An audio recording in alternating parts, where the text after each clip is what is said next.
मेरी बीवी को हर हफ्ते बुखार हो जाता। बुखार ऐसा होता कि उतरने का नाम ही ना लेता। मैं अपने शहर के सभी डॉक्टरों से दवाई ले चुका था, बड़े बड़े प्रोफेसरों को भी चेक करवा चुका था। उनके कहने पर अपनी बीवी के सभी टेस्ट भी करवा लिए थे। सभी टेस्ट ठीक आए थे, मगर मेरी बीवी ठीक होने का नाम ही नहीं ले रही थी। बहुत से हकीमों को भी चेकअप करवाया, मगर किसी की भी दवाई ने असर ना किया। अब आखिरकार मैं उसे मौलवी रजवान के आस्थाने पर ले गया, जो दम दरूद किया करते थे। हैरत तो मुझे तब हुई कि उनके एक ही दम से मेरी बीवी का बुखार उतर जाता। वो मेरी बीवी को अंदर बुलाकर उस पर 1 घंटा दम करते और मेरी बीवी अंदर से मुस्कुराती हुई बाहर आती, जैसे उसे कभी जिंदगी में बुखार हुआ ही ना हो। मगर अगले हफ्ते बीवी को फिर से बुखार हो जाता। मैं अपनी बीवी के इस बुखार से बहुत तंग आ चुका था। मेरी माँ को तो ये सब ड्रामा लगता था। वो कहती कि तुम्हारी बीवी ड्रामा करती है, उसे कभी कुछ नहीं है। मगर मैं अपनी बीवी का बुखार खुद थर्मामीटर पर चेक करता था। उस पर कभी 108 तो कभी 102 पर बुखार होता। इस बात को लेकर अब मेरी माँ का मेरी बीवी से झगड़ा भी होने लगा था। आज भी मैं घर में दाखिल हुआ तो हालात मुख्तलिफ ना थे।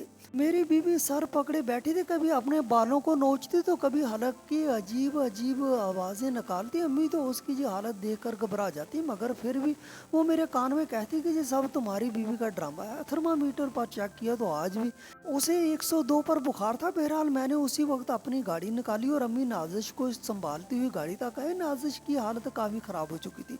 मैं जल्दी से गाड़ी ड्राइव करता हूँ उसे मौलवी रजवान के आस्थाने पर ले गया। मौलवी रजवान शहर के नौजवान मगर जाने माने मुफ्ती साहब थे। उनके पास जो भी जाता उसे ज़रूर शफा मिलती।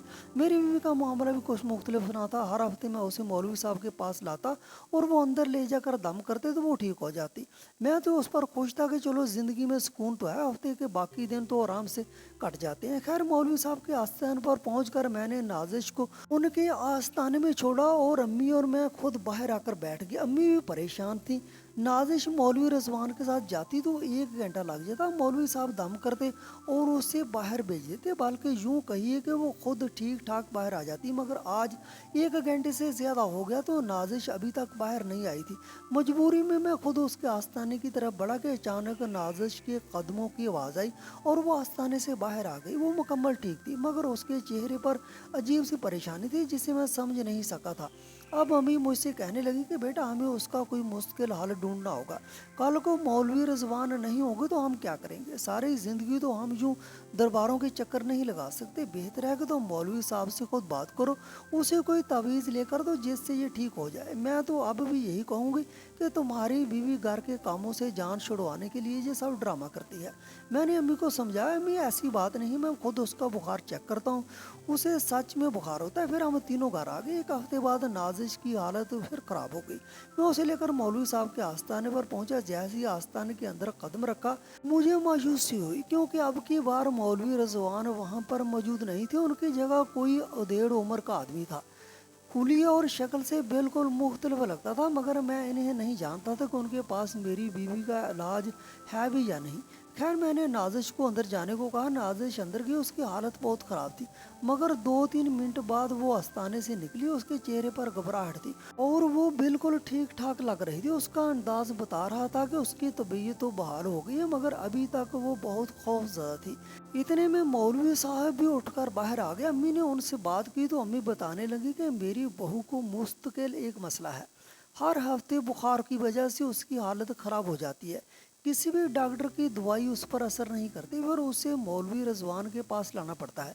मगर हम चाहते हैं कि इसका कोई मुस्तकिल इलाज हो जाए। मौलवी साहब ने अम्मी की बात ध्यान से सुनी और बोले, ये तो कोई मसला ही नहीं है, बस आपको 3 दिन और 3 रातों का चिल्ला काटना पड़ेगा, लेकिन उसमें बहुत एहतियात और ध्यान की ज़रूरत होगी। साथ ही कुछ लवाजमात भी चाहिए होंगे। मौलवी साहब ने जब लवाजमात की फहरिस्त बताई तो अम्मी का सर घूम गया। वो बोले, ये तो मैं नहीं कर सकती, आप हमारी तरफ से ये चिल्ला कर दें, हम आपको सारी चीज़ें मुहैया कर देंगे। मौलवी साहब बोले, ठीक है, मैं ये चिल्ला खुद करूँगा, लेकिन उसके लिए आपको नाजिश को मेरे पास छोड़ना होगा। हमें उनकी बात पर यकीन आ गया। नाजिश बिल्कुल नॉर्मल खड़ी थी, मगर सहमी हुई थी। मौलवी साहब कहने लगे कि उसे 3 दिन यहाँ रहना होगा, तब जाकर मुस्तकिल इलाज हो सकेगा। उस पर एक साया है जो हर हफ्ते उसे बुखार में मुब्तला कर देता है। इस साए को निकालने में वक्त लगेगा, इसलिए उसको यहाँ होना ज़रूरी है।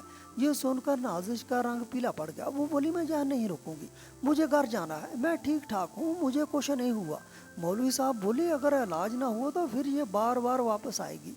आखिरकार हमने नाजिश को ज़बरदस्ती आस्ताने में छोड़ दिया और खुद घर आ गए। मौलवी साहब ने 3 रातों का चिल्ला शुरू किया। पहली रात मुझे बेचैनी हो रही थी। अम्मी अपने कमरे में सो रही थी, मैं नाजिश के बारे में सोच रहा था। मेरी जब नाजिश से शादी हुई थी वो इंतहाई खूबसूरत और कम उम्र लड़की थी। उसके पास रिश्तों की कोई कमी नहीं थी। उसके अब्बा ने वफात से 2 दिन पहले मेरा निकाह उसके साथ कर दिया था। मैं नाजिया को आज भी चाहता था और उसे पसंद भी करता था, मगर नाजिया की आंखों में अपने लिए कभी मोहब्बत नहीं देखी थी।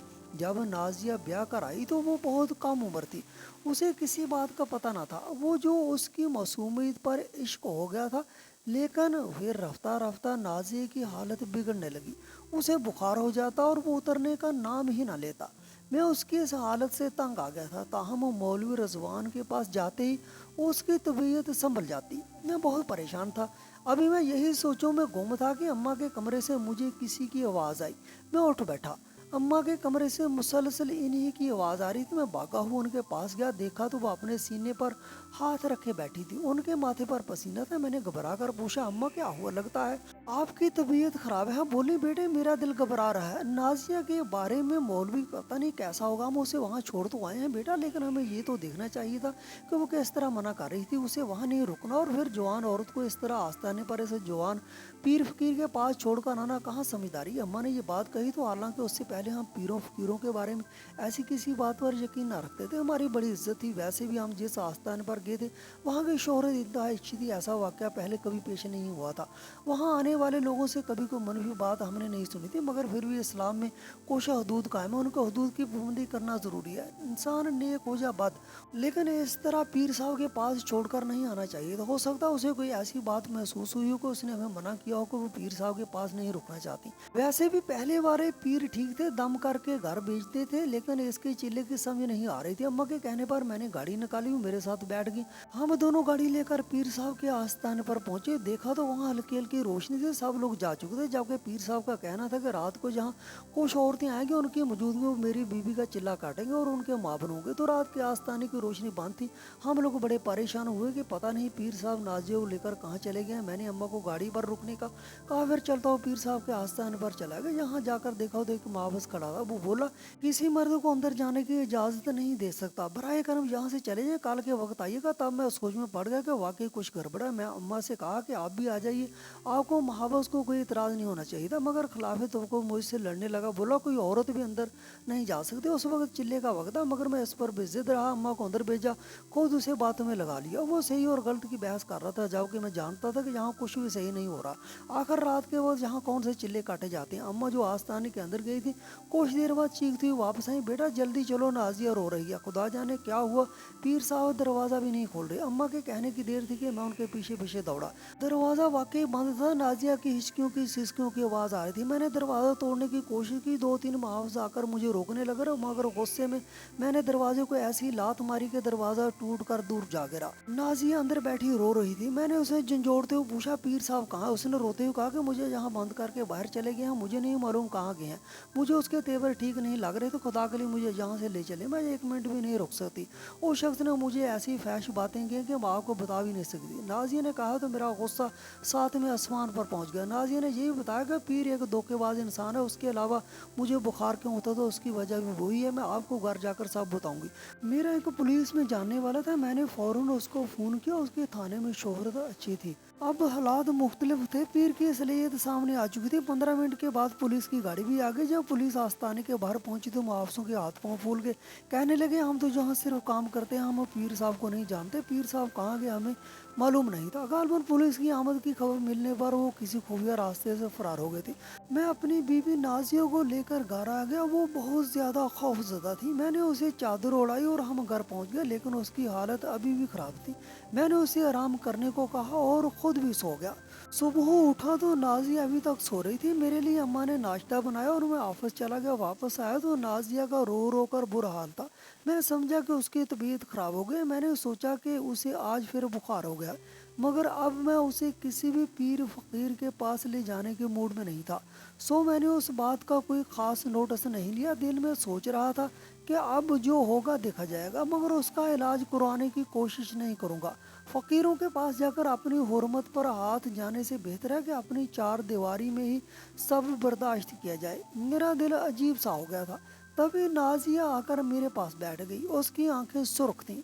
वो मुझे रोते हुए देखकर बोली, मैंने तुम्हारे साथ बहुत बुरा किया है। मैं बहुत बेहया और बदचलन हूँ। मैं जितना तुमसे माफ़ी मांगूँ उतना कम है। ये कहते हुए वो मेरे कदमों में बैठ गई। मैंने घबराकर पूछा, नाजिया क्या हुआ? तुम्हारी तबीयत तो ठीक है ना? कोई मसला है तो बताओ। मुझे उसने रोते हुए कहा, नहीं आदिल, मुझे कोई परेशानी नहीं, मेरी तबीयत भी ठीक है। आज तो मुझे होश आया है। मैं आपको एक बात बताना चाहती हूँ, मगर वायदा करें कि आप उसके बाद मुझसे नफरत नहीं करेंगे। मैंने सुना है मर्द अक्सर सच सुनने के बाद अपनी बीवियों को दुख देते हैं। खुदारा ऐसा मत कीजिएगा। मुझे मेरे ज़मीर का बोझ हल्का करने दें। मैंने उसे हौसला दिया, कहो नाजिया, मैं सुन रहा हूँ और वादा करता हूँ कि तुम्हें कुछ नहीं कहूँगा। वैसे भी मुझे तुमसे मोहब्बत है, मैं तुम्हें खोना नहीं चाहता। बताओ क्या बात है? नाजिया ने कहना शुरू किया, आदिल, आप जानते हैं मेरे अब्बा एक मजहबी आदमी थे। मुझे शुरू से ही मजहबी लोग पसंद थे। उनका अंदाज साइश्ता था। मैं इन्हें शरीयत समझती थी, मगर ये मेरी बड़ी भूल थी। अब्बा के आस्थाने पर जो भी शागिर्द आते मैं इन्हें गौर से देखती। उनके चेहरों पर अजीब सा नूर होता था। मैं एक मौलवी की बेटी होकर भी इतनी बाहियाना थी जितनी उनकी आंखों में थी। अब्बा नहीं जानते थे कि मैं क्या कुछ पढ़ती हूँ और मेरी सोच कितनी बदल चुकी है। शायद आपने भी मुझे मासूम समझा होगा, मगर ऐसा नहीं था। मैंने किताबों और मोबाइल के जरिए बहुत कुछ देख लिया था। इसी वजह से मैं ऐसे साथी के बारे में सोचने लगी जो बिल्कुल अब्बा जैसा हो। इसी दौरान रजवान हमारे मदरसे में आने लगा। वो अब्बा का खास तालिब इल्म था। अब्बा भी उससे मोहब्बत करते थे।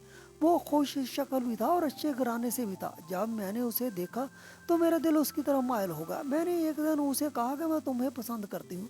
वो बहुत घबरा गया और मुझे दोबारा ऐसा ना कहने से मना किया, मगर मैं उसके पीछे पड़ गई। फिर जब अब्बा को इस सब का इल्म हुआ तो उन्होंने मेरी शादी तुमसे कर दी। मैं ऐसी शादी पर राजी नहीं थी, अगरचे तुम एक शरीफ इंसान थे, मगर मेरा दिल कहीं और था। फिर मैंने रजवान के बारे में सुना कि वो एक आस्थाने से वाबस्ता हो गया। मैंने जानबूझकर अपनी तबीयत ख़राब करने का ड्रामा किया और एक दवाई के ज़रिए खुद को बुखार जैसी हालत में ले गई। मेरे जिस्म में हरारत पैदा होती थी और मैं बीमार लगती थी। फिर मैं वहाँ जाती रही और रजवान से मिलती रही। वो मुझे बार बार समझाता रहा, मगर मैं जिद करती रही। आखिर एक दिन उसने खुद को मुझसे अलग कर लिया। फिर वहाँ दूसरा शख्स आ गया। मैं नहीं जानती थी कि वो कैसा है, लेकिन जल्द ही उसने मुझे धमकाना शुरू कर दिया कि अगर मैंने बात की तो वो मेरी हकीकत सबको बता देगा, और मैं मजबूर हो गई। फिर मैं वहाँ से उसके चुंगल में फनसती चली गई।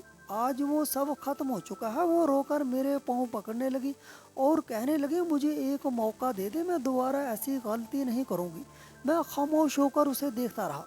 उसके माँ बाप पहले ही दुनिया से जा चुके थे। आखिर मैंने उसे माफ़ कर दिया, मगर दिल पहले जैसा नहीं रहा। अब मैं उससे नफरत नहीं करता, मगर मोहब्बत भी पहले जैसी नहीं रही। आज उस बात को 1 साल गुजर चुका है और अब नाजिया कभी बुखार का ड्रामा नहीं करती। डियर व्यूअर्स, आज की कहानी आपको कैसी लगी कमेंट सेक्शन में ज़रूर बताइएगा, और मज़ीद इस तरह की अच्छी अच्छी कहानियाँ सुनने के लिए हमारे चैनल को सब्सक्राइब कर दें। शुक्रिया।